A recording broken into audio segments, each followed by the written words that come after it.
The last 4 days, I've been boondocking the national forests of North Carolina and Virginia. I stayed at this site last night. Really nice site.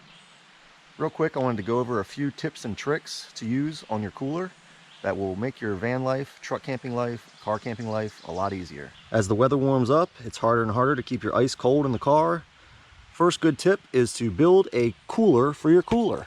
I made this out of Reflectix and duct tape. It's just a simple container that you put your cooler inside. The top slides into the bottom, creating a good seal, protecting where the cooler closes, where the cold air would come out.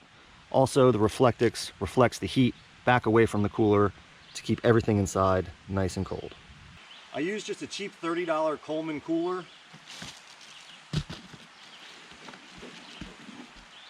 It does have some can holders on top.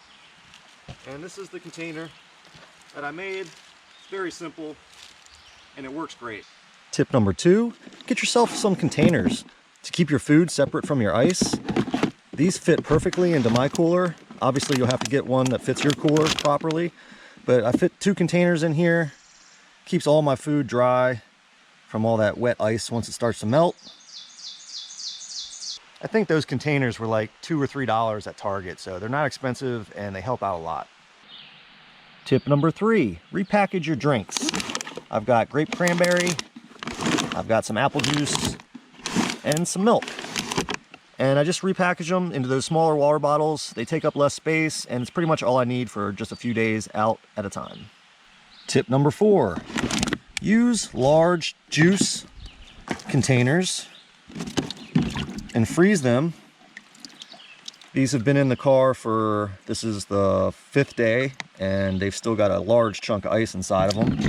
I put 2, lay them down flat in the bottom of the cooler so they take up less space. Another great thing about these is when you just finish a hike like I did,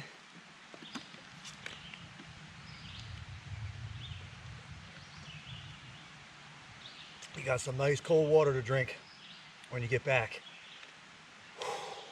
The last tip I have for you is take your clothes bags and put them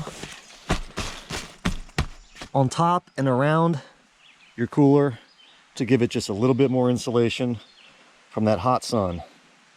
I hope these tips serve you well. Enjoy your camping. Thanks for watching. I'll see you next time.